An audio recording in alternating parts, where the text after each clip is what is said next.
Udah bayar, nyari pertolongan, bukannya ditolong malah dikerjain. Jadi kemarin ada orang yang memang dia tuh ngirim foto ke saya, itu wajahnya udah kosong banget. Jadi kayak udah lama banget kena dapat kiriman-kiriman parcel lah ya. Dan saya bilang sama dia tolong pembersihan sesuai saran, saya udah sarankan sama dia. Nah akhirnya dia check out tuh 1 garam lukat. Tapi garamnya itu kemarin sempat di perjalanan kan cukup lama, jadi belum sampai. Nah saat belum sampai itu saya udah pesan sama dia, Mbak banyak-banyak ibadah aja gitu kan. Karena emang gangguannya itu sangat intens. Nah akhirnya sehari sebelum paketnya sampai, Mbak ini udah nggak tahan ceritanya. Dan dia dikenalin lah dengan seseorang yang dianggap orang bisa dan sesuai dengan agama dan kepercayaannya dia. Akhirnya dia ke sana membayar sejumlah uang yang katanya udah sampai minjem-minjem sama tetangga gitu. Bahkan ada juga yang menyarankan ke satu tempat yang disuruh bayar tuh 7 juta gitu loh. Karena rasa ingin sembuh yang besar ya, bisnisnya udah hancur-hancuran, dia juga hancur-hancuran, dianya jadi pingin sembuh pastinya kan, dia kesana lah. Menurut kesaksiannya, dia itu dikasih minum jus sirih dengan garam, jus daun sirih ya dengan garam, itu 1 gelas besar. Tapi setelah minum malamnya dia itu bukannya enak, bukannya nyaman, yang ada dia mimpi buruk. Dia mimpi ditiduri oleh banyak orang dan mimpinya itu nggak enak banget gitu. Bahkan badannya juga terasa sangat berat, berkeringat dan kepalanya pusing. Nah teman-teman di sini hati-hati ya, jangan gampang percaya. Apalagi kalau kalian sebenarnya emang nggak ngerti apa-apa. Jus daun sirih itu biasanya digunakan justru untuk memanggil roh-roh, untuk memanggil hal-hal negatif itu dan untuk mengganggu kita. Saya sangat menyayangkan karena dari kejadian itu dia itu bukannya ditolong, tapi dia itu seperti ditumbalkan, rohnya ditumbalkan untuk kepentingannya orang yang memberi jus ini.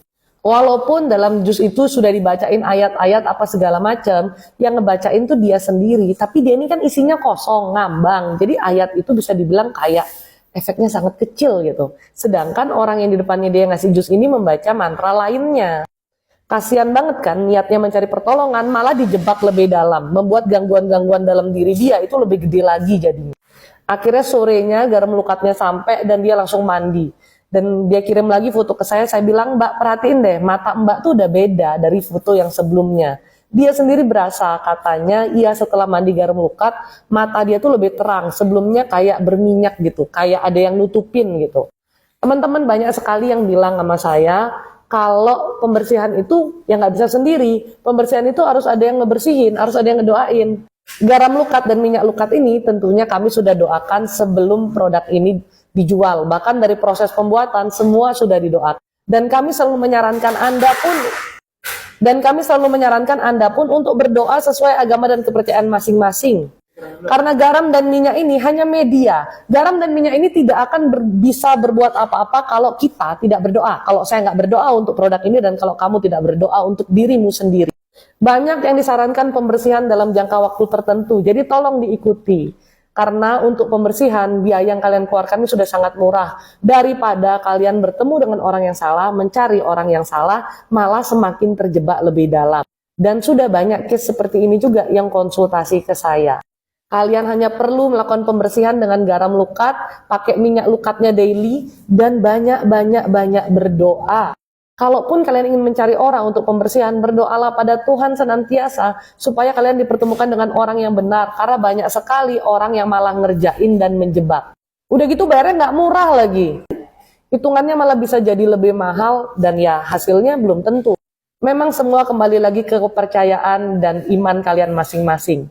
Tapi sudah banyak contoh dan semoga kalian tidak terjebak dengan hal yang sama. Banyak-banyaklah berdoa, minta tuntunan Tuhan, senantiasa berada dalam jalan Tuhan, dan jangan mudah percaya dengan apa yang namanya orang pintar atau orang bisa. Karena sejatinya hal-hal negatif hanya bisa dilawan dengan doa yang sungguh-sungguh. Dan apapun yang digunakan sebagai media seperti garam dan minyak ini, itu adalah dari alam yang Tuhan sediakan untuk manusia melakukan pembersihan.